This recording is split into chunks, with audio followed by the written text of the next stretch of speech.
In the tapestry of life, where every thread holds a story, America in Black and White emerges as a haven for the voices echoing through the heart of our communities. In this podcast, we wade through the rivers of our collective experiences, celebrating the vibrant hues of change brought forth by the whispers of hope and the roars of action. It's more than just a conversation. It's a journey into the heart of our society, illuminated by the light of those daring to dream and do. Join us, and let your voice be the melody that guides us toward a dawn where every color finds its place in the masterpiece of our shared destiny. Together, let's paint a future brimming with the positives that dwell in our minds and the actions that shape our...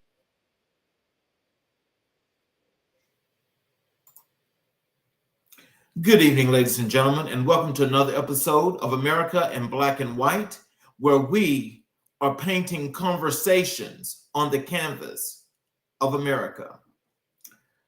Tonight we have a very special guest. We've got journalist Joe Sams with us tonight. Joe Sams is an award-winning television journalist hailing from Opelousas, Louisiana, with a dynamic career marked by notable achievements and an unwavering dedication to his craft.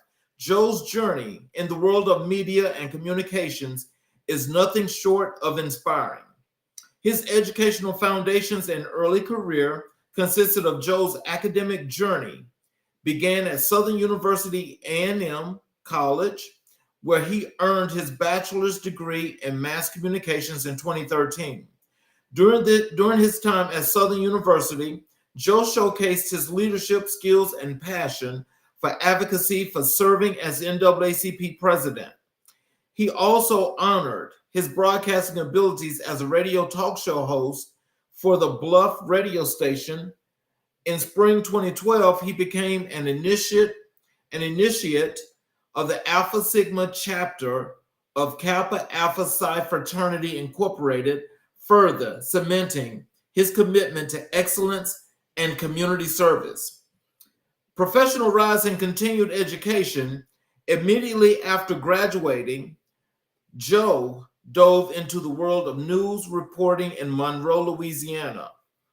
His exceptional talent in broadcasting and journalism quickly garnered industry recognition, propelling him to anchor positions in some of the nation's top markets. Demonstrating a commitment to lifelong learning, Joe pursued and obtained 2 master's degrees from Grand Canyon University, one in organizational leadership and the other in communications. In his diverse roles and impactful contributions throughout his career, Joe has worked as a television news journalist and host in various markets, including Louisiana, Florida, Michigan, Ohio, and Houston. His role as entertainment host and reporter for KPRC2's Houston Life stands out, where he interviewed and covered numerous top celebrities, community leaders, politicians, luxury real estate, restaurants, and events. Seeking to expand his horizons, Joe took on the role of Director of Communications at Houston Community College. There, he successfully integrated his public relations and marketing expertise, significantly contributing to the institution's success. Currently, Joe serves as a multimedia journalist for the historic Texas Southern University and as a senior communications specialist for the city of Houston. His entrepreneur endeavors and professional affiliations. In addition to his illustrious career, Joe has ventured into entrepreneurship with the establishment of his media company, Joe Sam Media Consulting. Through this platform, he assists aspiring and current journalists in navigating the industry to achieve successful careers.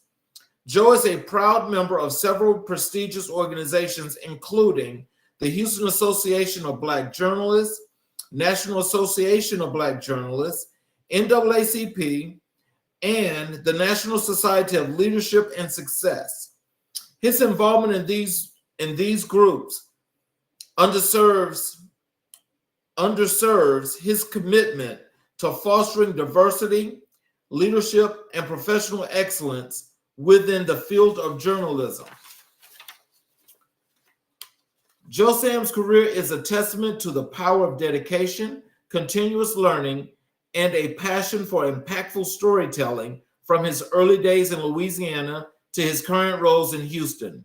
Joe's journey exemplifies what it means to be a trailblazer in television journalism and media consulting.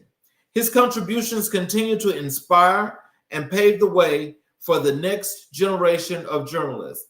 Ladies and gentlemen, I'd like to bring to the show Mr. Joe Sam. Hello, sir.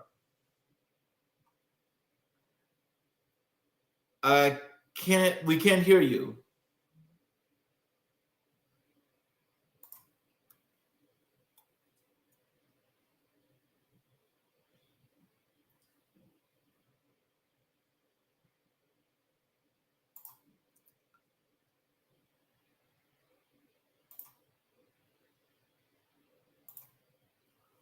No.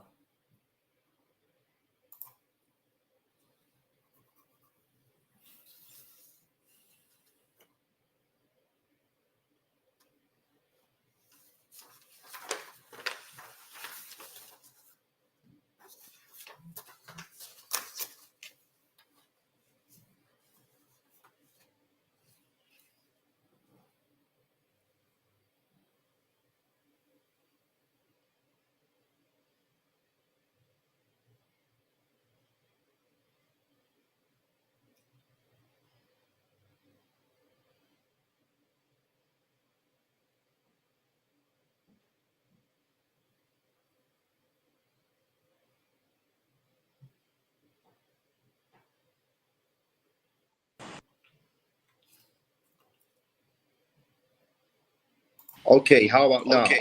Okay. Yes. Okay. So I need to use. Okay, there we go. Awesome. All right, can you hear me now? Yes, sir. Okay, perfect. Thank you so much for that. I'm sorry about the technical difficulties, but I appreciate you for having me on, and I am super excited to chat with you today. And an amazing introduction that you presented for me. I was a long one, but it was an amazing introduction. Well, I appreciate that. Is there anything you'd like to add to your bio before we jump into the show? I know you covered all the bases. I did. I also was a instructor at the Ohio Media School, so that's actually where I got into my teaching and being able to really work with a lot of the youth in the area, and also what inspired me to write my book.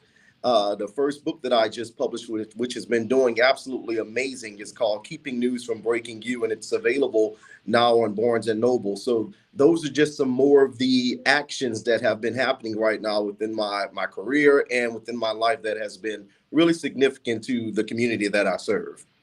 Oh, wow. Well, I definitely appreciate that. And, I'm sure that the audience is going to be looking forward to hearing all those good things, because all of those things are things that's definitely going to be some motivational, inspirational things for people to take away from this. Absolutely. As we start and we jump into the show, let's talk about your journalism career. Tell us what inspired you to pursue a career in journalism. Absolutely. So I originally went to school to be a attorney. So I love the aspect of doing research and just really fighting for those that I believe are looking for justice. So that was the first initial thought of what I was going to do as my career. But I got my internship within a courtroom, and that completely turned into another motivation. So I knew that the courtroom wasn't for me, but I knew that I still wanted to do research, and I wanted to be able to communicate and talk. My nickname when I was younger was Storytime. My auntie gave me that name because I would always tell stories, make up stories, and I wanted everybody to listen to me tell this story. So she called me Storytime. And after talking to one of my mentors, they said, you know what, since law is not working out for you, have you ever thought about a career in journalism? And I didn't think about it at first, but as I started to see what was happening in the world, and then when it hit home personally, I had a 2-year-old nephew who unfortunately passed away due to child abuse. And from that moment, we wanted to get the story out as far as what was happening with the DCFS system and what was happening within the home that he lived in. And we had a journalist come and they wanted to tell our story. So they spoke with myself, they spoke with my mother, and that story sparked a wide range debate within Louisiana. And it actually signified and solidified the reason to why I wanted to be a journalist. It made sure that everyone was informed about what was happening within the DCFS system, the injustices that were taking place. And that story really helped a lot of children that were dealing with child abuse and not getting protected within DCFS. It saved a lot of them. So unfortunately, my nephew passed away, but that one story really saved a lot of other children. And when I saw the power of journalism and actually what it done for so many other families and how it helped heal our family, I said, this is going to be the career for me. And that was the first initiation into journalism for me. Oh, wow. So can you describe your journey into the field of journalism? Absolutely. I was a little shy at first because I didn't like my voice. I'm from Louisiana, as you mentioned. So a lot of the words that I was saying, they weren't coming out right. I couldn't say any TH words. So everything was coming out as dat. So I was saying it with D-A-T, and there was there. So it was D-H-E-R-E, and all of my TH words were horrible. So my accent was a huge challenge for me. So I was a little nervous getting into journalism, but you mentioned in my bio that I was a radio host for the Bluff radio station. That's where I initially started. And it helped me work on my language. It helped me get better at pronouncing a lot of things that I didn't know how to pronounce. And it helped me with getting comfortable speaking with people in front of a camera. And then I was posed to host with BET, the Black Entertainment Network, when they were doing the BET Black College Tours. So I did the audition and I was able to be chosen for the host for that. And that was my first TV job. And from there, I started working within all of the different TV stations within Louisiana while I was still in school. So I got my first job at WAFB back in Louisiana in Baton Rouge as a news content specialist. And if people don't know what that is, all I did was roll a prompter for the anchors to read. But I wanted to do better. I wanted to do more. So I worked with them and I said I wanted to maybe become a photographer. They taught me how to do photography and I took on a photographer position. I told them I wanted to learn how to write better. So they showed me what a producer does. And I ended up getting a producer role. And from there, I navigated my way from behind the scenes to in front of the camera. And that has just sparked the journey from there. I mean, long story short, from that moment in Louisiana, it just charged up my career. And I went on to different markets, different cities, to where I am now here in Houston, where I was a entertainment journalist for KPRC. And that was my dream job. So I was able to achieve that goal of being able to do that and tell stories that really advocated for the community and really made a big difference and showcased the positive side of TV journalism within our communities. So as they call you storyteller, can you tell us, like, compared to that time and you getting that first position, how did you stay inspired? What was so inspiring about that made you want to continue into journalism? Absolutely. So it was the people, really. It was the community. When you see something that can actually change someone's entire mind frame is what made me continue on within journalism. When I was working as an anchor and reporter in Michigan, I had a show called Missing in Michigan. And that show really touched a lot of people, especially within the Black community, because a lot of times whenever young Black teens go missing, their cases usually go cold. And the police there, they just were not looking for this specific teen. So I went back to the family. I did a little bit more investigating myself and found out more information. Where were they last seen? Who were they last with? Things that the police officers might have missed. And from us telling that story more and more and getting more attention from the community, police opened the case back up. They ended up finding the individual. It was unfortunately that they were deceased, but it brought so much closure to the family because they were searching for their loved one for years and years. And just from that one story was able to help that family heal. And that inspired me just to continue to do good within the community and to continue to do so for those that look like me within our communities of color. And that journalism really continued to touch more families and touch more people and help more people in a positive way. Oh wow. That's something else. I mean, you know, I always wondered, like, you know, when they have investigative journalism, you know, like what you was doing. Can you tell me, is that one of those parts of media or mainstream media that it has its own, it takes on its own thing to where you guys have more like of a leeway to pursue the story and you push it and push it and push it and you can just do that? Or do they tell you you have some part where you just can't do it anymore?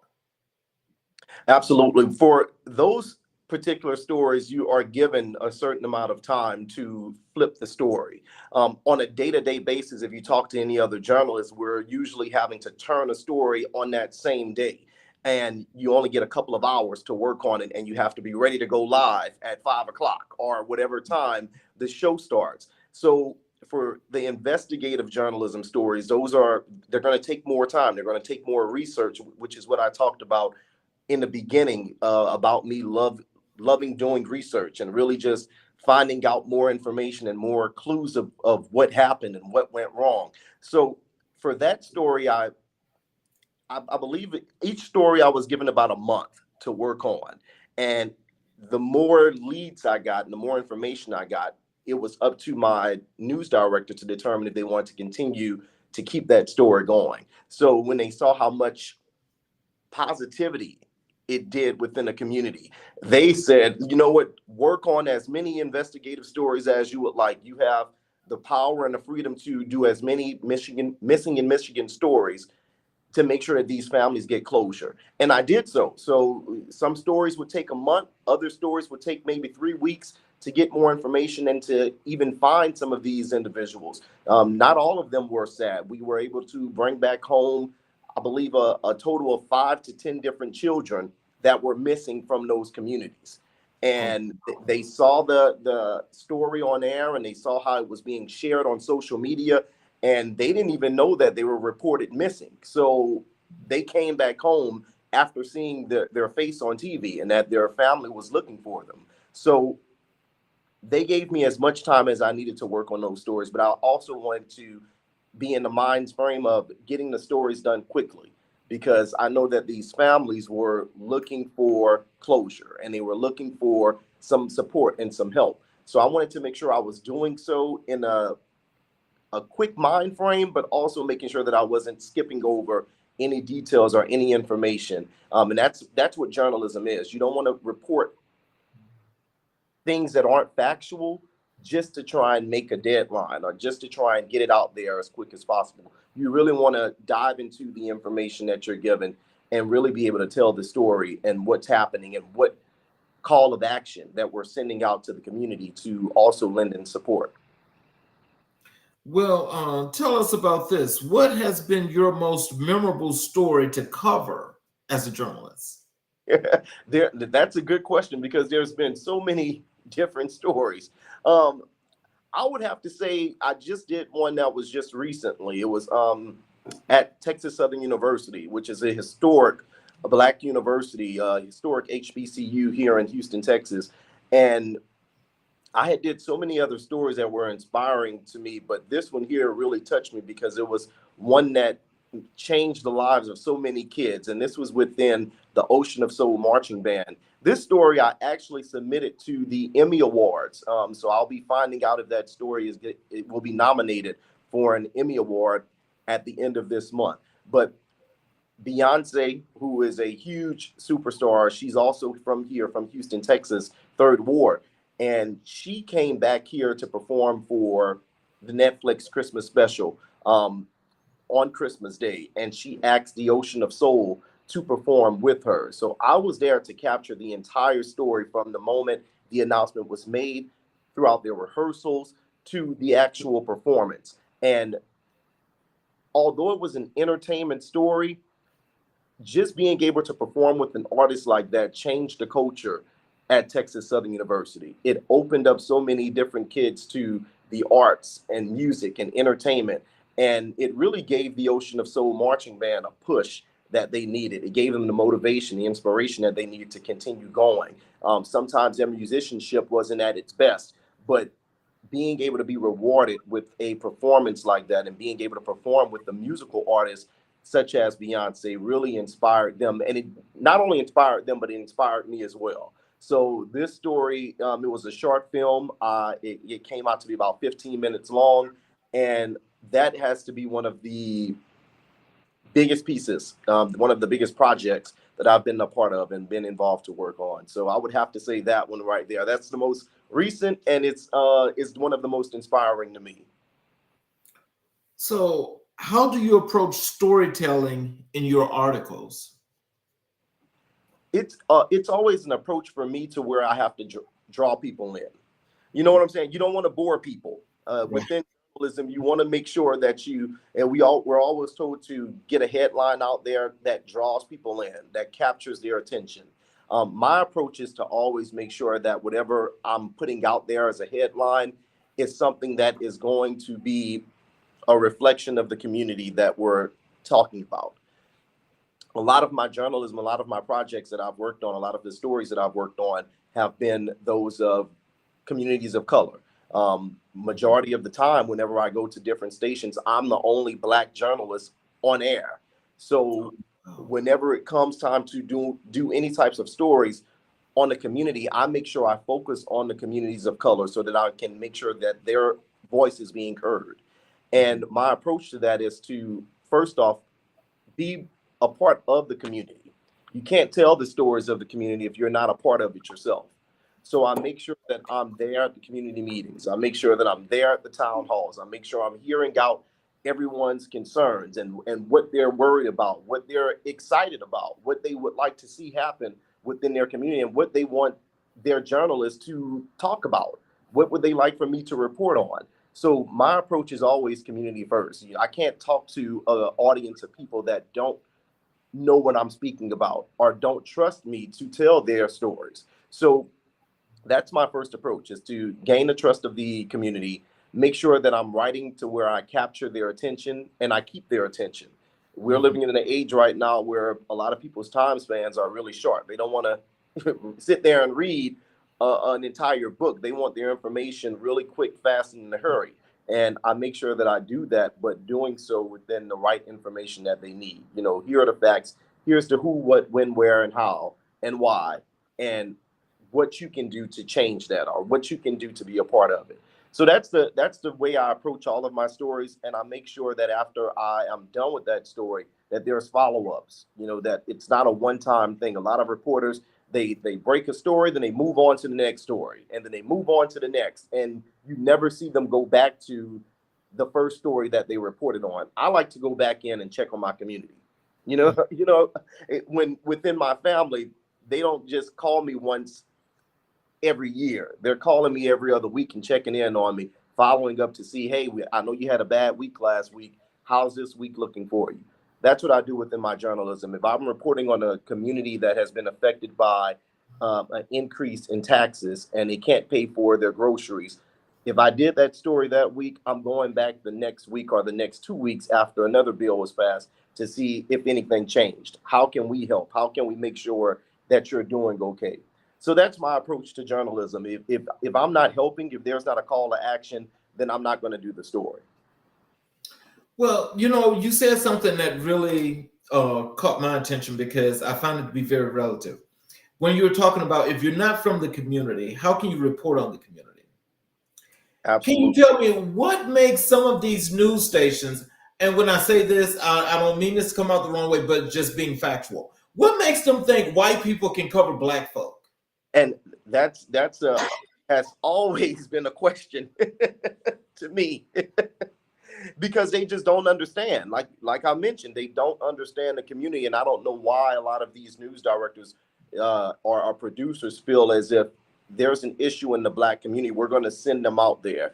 And it's surprising, and I'm glad that you brought that up, because there was a situation back when I was in Columbus, Ohio.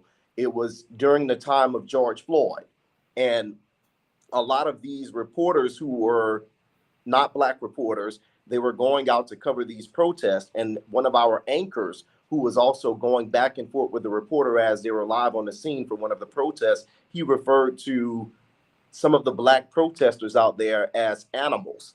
And the station continued to let him broadcast.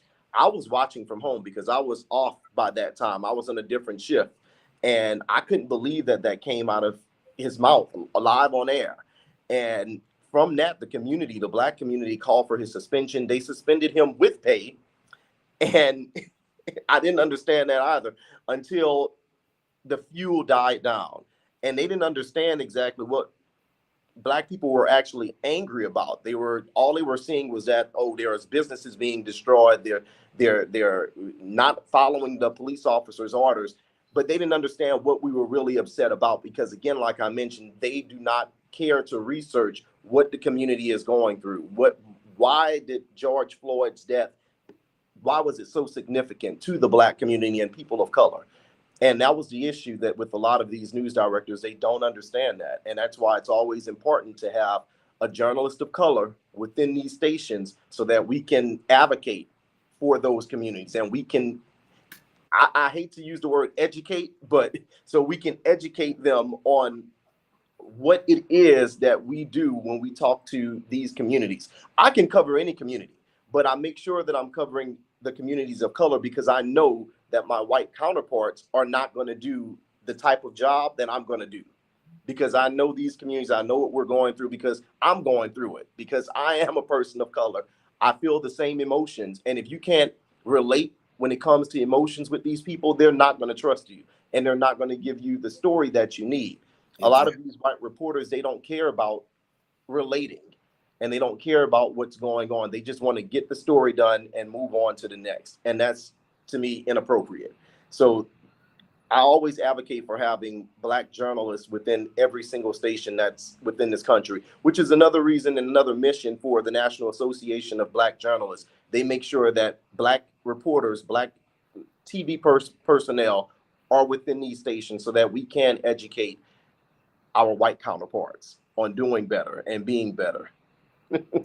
Well, I wish that such a thing could happen, because I don't think that'll ever be, because those people can never relate to what it is to cover the Black story, because they are not relatable to that. Exactly. So what I want to know is, you being the only Black journalist in a lot of these places, what was that like for you? It was rough, to be honest with you. It was really hard. It's because like we just talked about, because some of these white reporters can't relate to our communities. I couldn't relate to that station environment and that culture that they had. Some things that they would talk about, I wouldn't have a clue what they were talking about, because I didn't watch those TV shows. I didn't grow up the way that some of them grew up. So I couldn't relate to what they were talking about. But I had to find a way to become a chameleon and to be able to fit with some of what they were saying. And it was vice versa. Some of the things that I would talk about, they wouldn't have a clue what I was saying. So a lot of times, whenever there's MLK Day that comes around, or Black History Month comes around, I was always the go-to person to be on air for, oh, Joe, we're going to give you a special for Black and to showcase all the Black stories for Black History Month. And I would always refuse to do so, because I would tell them, well, Black History Month is every month to me. So this month is nothing special from what I'm going to be doing year round. I'm always going to highlight the communities of color, not just for the month of February. Same thing for MLK. I want everyone to be able to be a part of this, because if you don't learn from what we've been through, you're never going to be able to relate to what we're going through right now. And it was a challenge. It was always a challenge being the only Black reporter at these stations, or the only Black anchor at these stations. And you had to watch your back, because some of your counterparts and some of your colleagues didn't want to see you elevate in some of these spaces. So you not only had to be 100% at your job, but 150%. While Mhm. they could be 50% at their job and the other 50% they didn't care. I had to Mhm. care, love my job, make sure I wasn't missing any details. I would write a story and then go back and proofread the story probably 5 times just to make sure that there was not one error within the story, because I knew if there were an error, I could be written up or I could be on the chopping block. While Wow. my counterparts, they can make as many errors as they please and still be elevated to anchor status. And it was hard, but we have to continue to do what we do, and it's something that still goes on till this very day. Mm. So, can you tell us, like, in just reporting your stories, like, especially like in this climate that we're in right now, okay? And we've got an occupier there in D.C. that's occupying the people's house, that's doing a hell of a job of just screwing up the whole world. Exactly. And so, my thing is with mainstream media refusing to do its job. And so you have platforms like this that may be in smaller numbers, but are growing exponentially around the country, now around the world. And people trying to get these different stories out. How do especially at this point in time, work stories like that in to make sure that they are front page, number one, uno, that people know that this is what's happening? How do Yeah, you do that?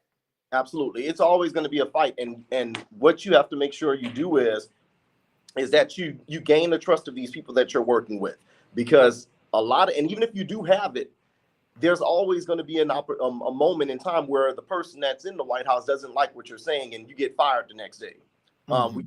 We've seen it happen with Joy Reid. We've seen it happen with Don Lemon. Now they're all on YouTube. They're all Right. starting to YouTube shows. Same thing with Roland Martin. He was at the top of his game, and they couldn't stand some of the things that he was talking about because he was telling so much of truths and Right. and so many facts.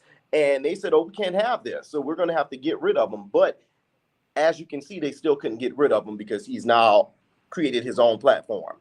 So Mhm. sometimes you have to create your own spaces and your own platforms within these stations so that you can get the message out. Some of these producers, they don't want your story in the A block, which is the top block. The A block is where all the big stories go, where your breaking news and your most important information goes.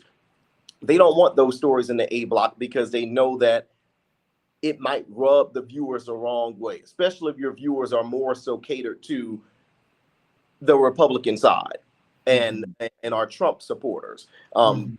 they're not going to want to hear some of the stuff that you are saying that's bad about him, and then you become the person of attack. But you have to prepare yourself for that. That would be the first thing that I would tell anyone. Make sure that you have tough alligator skin, because they're going to eat you up in the comments. No matter if you're not saying anything good about him, they're going to get on their keyboards and call for the station to suspend you because they don't like what you're saying. But you have to have trust within your supervisor, whoever is the leader of that station, to let them know that you are the journalist that's going to tell the truth and that you're also not afraid to leave. Mhm. And if you don't want to hear what I have to say and have me report on this factual information, I'm not here to be the viewer's best friend. I'm here to give them the most important information that they need, and factual information, whether they like it or not. And Mhm. you have to be okay with leaving. That's why I would always tell some of the people that I mentor, make sure you have a backup plan, because one day the station might like you, and then the next day, because you reported on something bad that's happening within the White House, within the current leader that we have, and you might be trying to look for another job because the station's going to be getting rid of you. So you have to be prepared for that as well. And I would just say, as long as you feel that you've done your job and that you presented the facts that you know are factual, there shouldn't be no embarrassment about what happened with the fallout. I always make sure I have a plan B, because if I fall, I'm going to fall on the Serta mattress. I'm not going to fall on the ground. So, what challenges have you faced while reporting on sensitive topics? like I mentioned, I told you guys earlier about the anchor that was suspended for what he said on air. One of the challenges, and I face this all the time whenever I'm getting ready to report on something that I know it's going to rub the viewers the wrong way. I also find myself at facing suspension.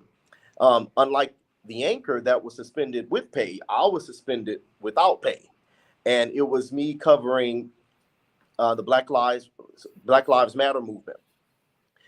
And I had mentioned one thing about the officers within Blue Lives Matter when they were talking about the Blue Lives Matter versus Black Lives Matter.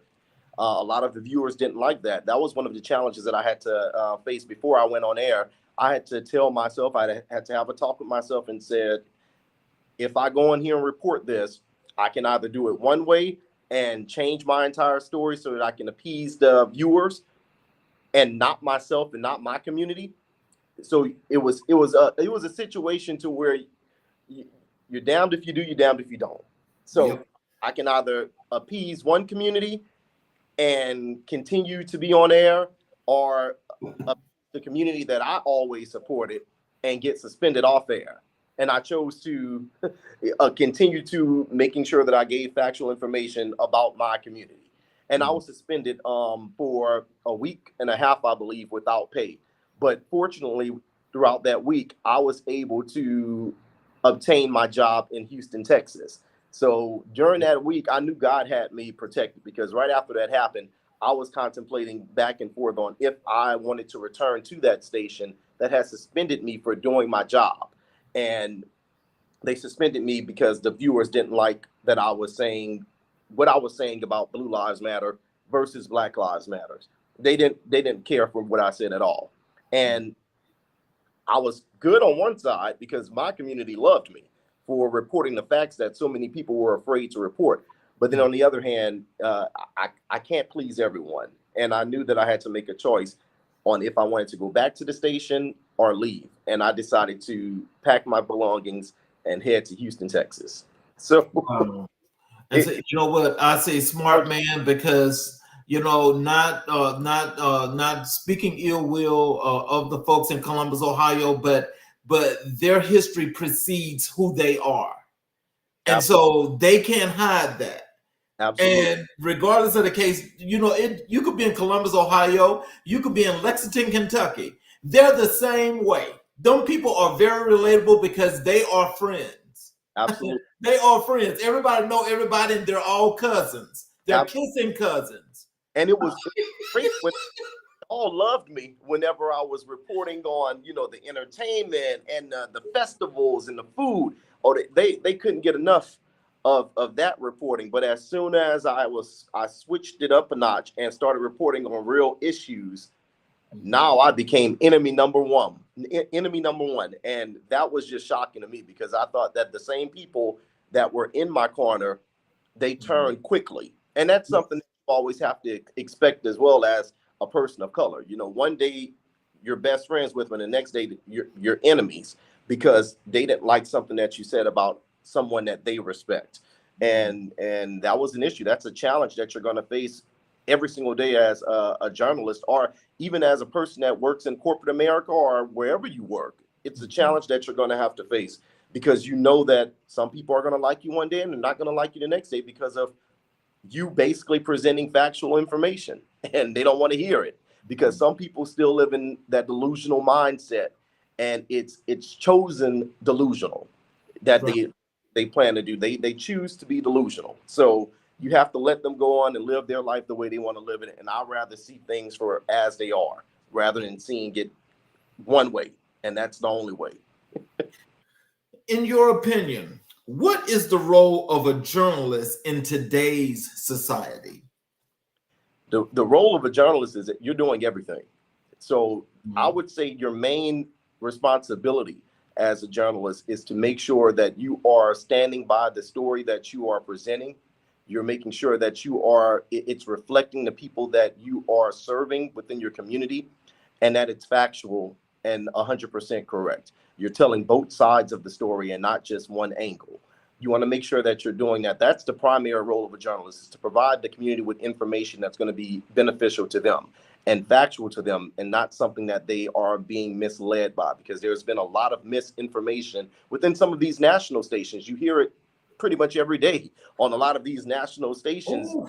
Information that's going out there, and they do it for ratings, and they do it to appease the viewers rather than giving them information that's actually beneficial and that can actually change the dynamics of what we're going through. Because right now we're going through what we're going through because there has been so much misinformation, and because they're appeasing these viewers rather than telling them the truth.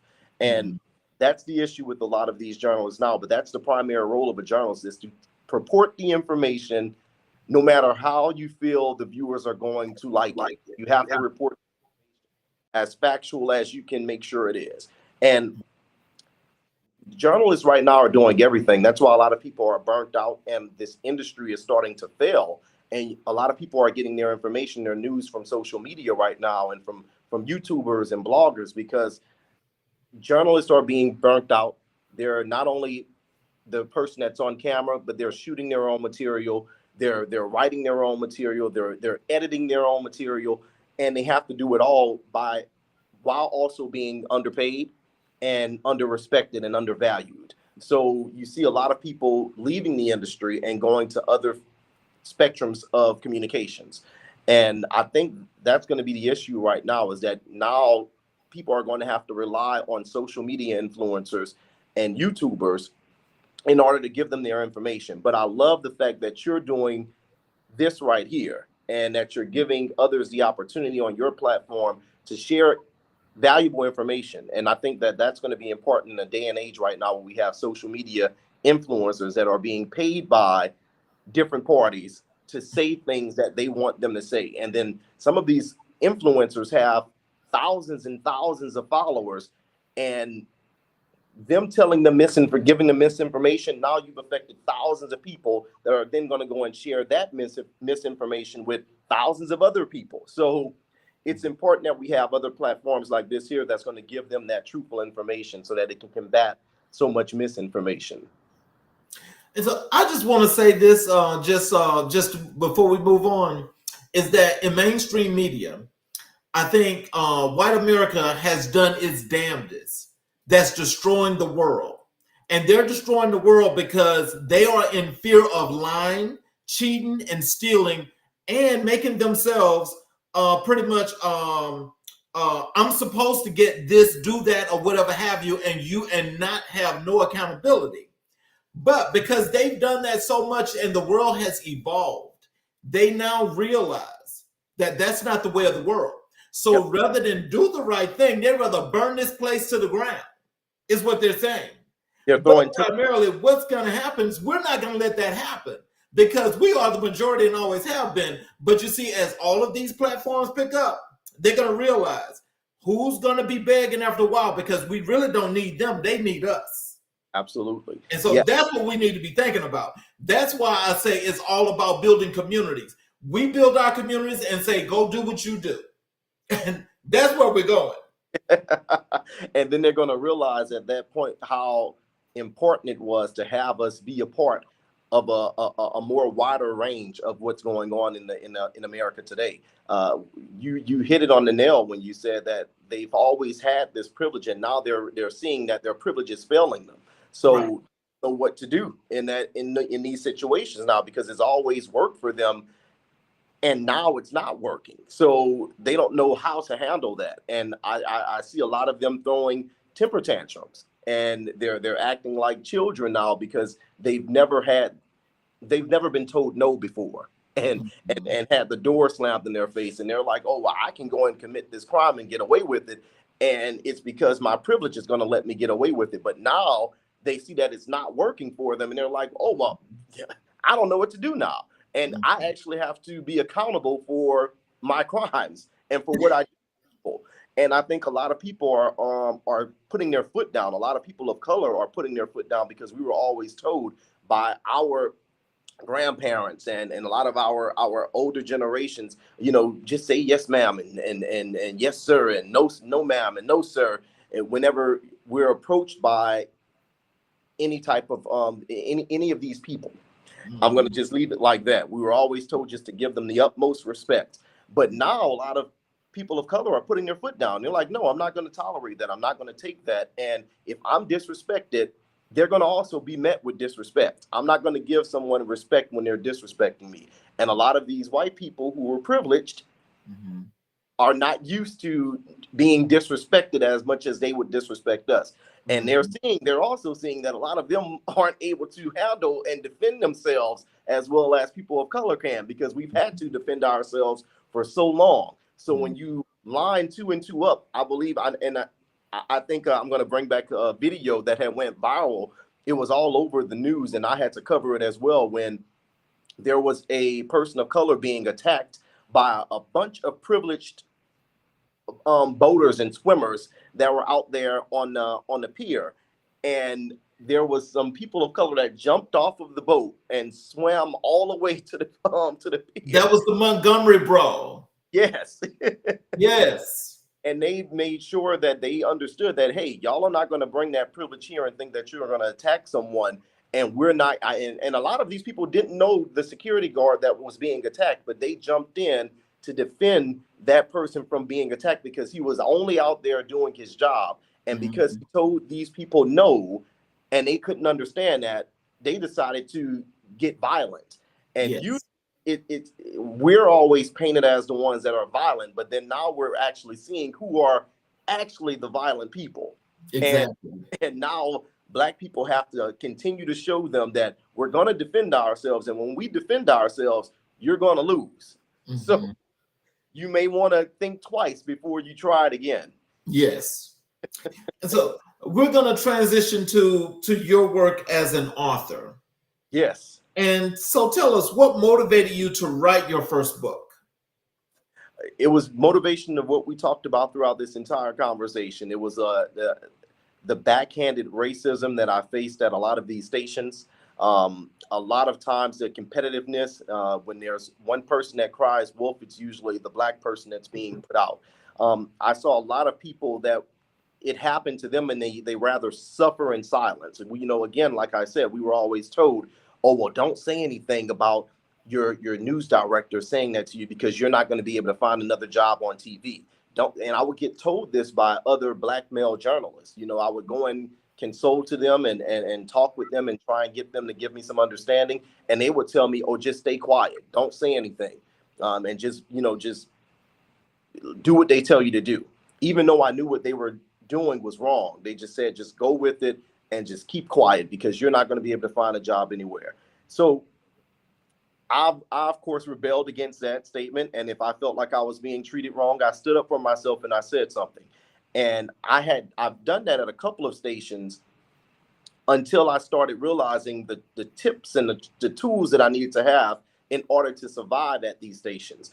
And some people don't make it. Some people are committing suicide because once they lose their TV job, they don't know what to do with themselves. So we've seen so many different accounts to where people have committed suicide. There's one story within my book that talks about a Black reporter that was being picked on by his white counterparts, and he reported it to HR. He reported it to the company head, and no one did anything. They painted him as the problem child. They painted him as the person that was the Devo, which is what they referred to him as, and the one that was always causing issues.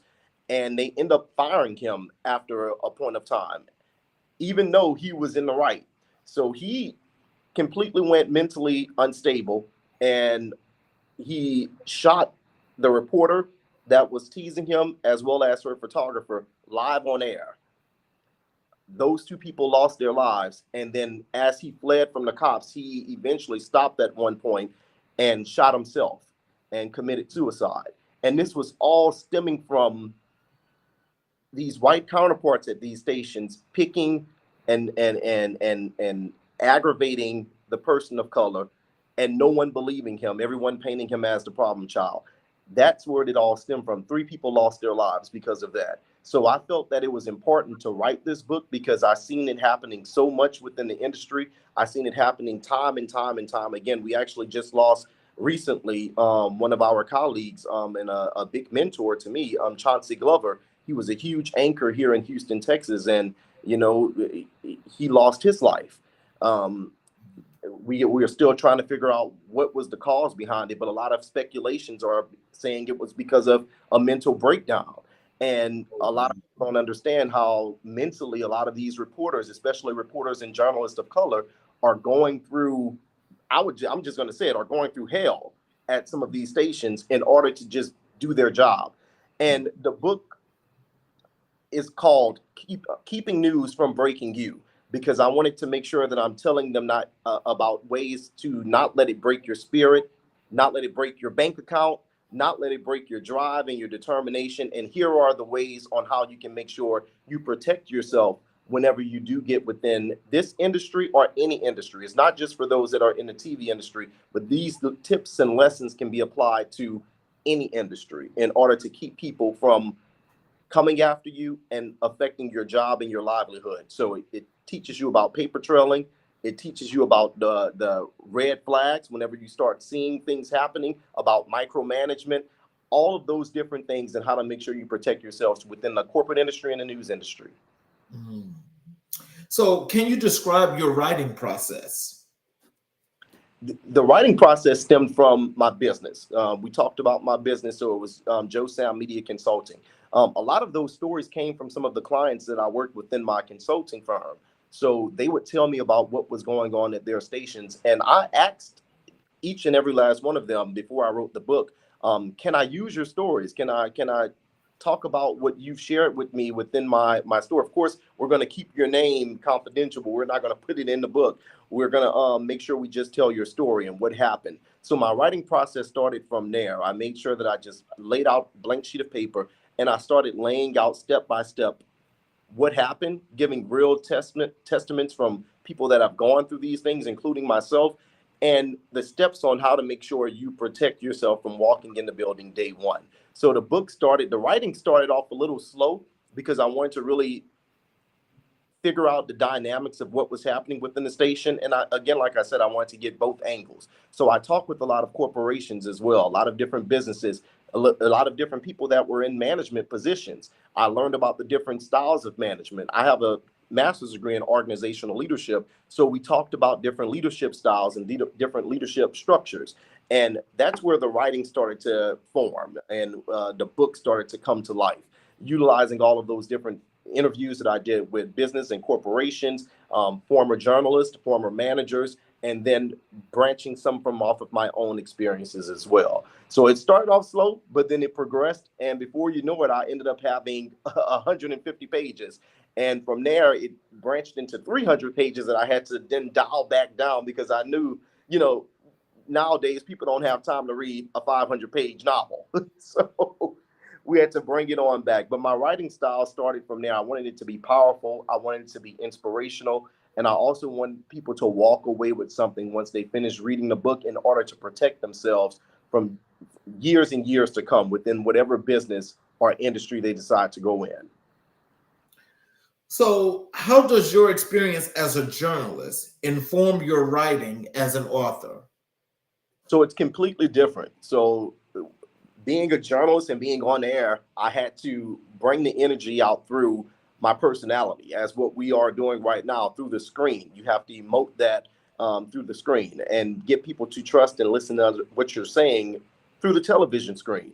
Within the book, you want to make sure that they're right there with you. So I went back and I read the book myself in order for me to see if I followed through, if it had a good flow, if I can picture myself saying all of this as well. And I wanted to make sure I got others to read it as well. So we had a focus group within the writing, and they said it was completely different from how I presented on air. On air, I'm lively, I'm fun, I'm giving a lot of energy. Within the book, I became more serious. So my writing was more dynamic, it was more balanced, and it was also more detailed within step one, step A, step B, step C, all of those steps that were in there. And then, of course, I was able to get an opportunity to write more and put more within the book. I mentioned earlier, whenever I'm reporting on air, you only get 1 minute and 30 seconds to tell the story. Within the book, I was able to get as many blank pages as I needed to share what I needed to be shared. So it was completely different. And it opened my eyes to how much pressure writers go through in order to make sure that this book is something that people cannot put down. You want to make sure from when they start from page one that they get to the last page, and then they're not stopping halfway through the book. So that's what I wanted to make sure that was showcased within my writing style compared to my journalism style. My journalism style, you'll see a lot of energy, a lot of personality, a lot of, I would say, passion within that. Within the book, you're going to see a different person, more of the business side of who I am and more tactical side of who I am. So, can you tell us what themes do you find yourself exploring most in your books? So the main theme, I would say, is that it starts off with the first theme of getting into any type of job. So job searching, jobs, career development. That's the first theme of the book. As we go throughout the book, you're going to see themes of job protection and warnings. So once we get past that era, that theme of the book, you're going to go into pretty much the last theme. You're going to focus on two different themes after that, which one is mental stability, because that's a big, like I mentioned before, you want to make sure that your mental, your self-care is being taken care of. And then the last theme of the book follows the theme of progression, of job searching, of switching and transforming who you are. So sometimes you do have to make a shift. You might have gone to do one thing in life, but now you're making a shift to do something else. So that transformation is the last theme that you're going to follow within the book. So it does take you through a couple of different themes and a couple of different emotions as you're reading throughout the entire book. But like I mentioned before, you want to make sure that it flows. So I wanted to make sure that the book flowed throughout the entire thing, and it ends with something that's going to motivate and inspire people. So that's why the last theme of the book talks about transformation and progression and evolution. What message do you hope readers take away from your work? I hope they walk away from reading this book feeling powerful. They're feeling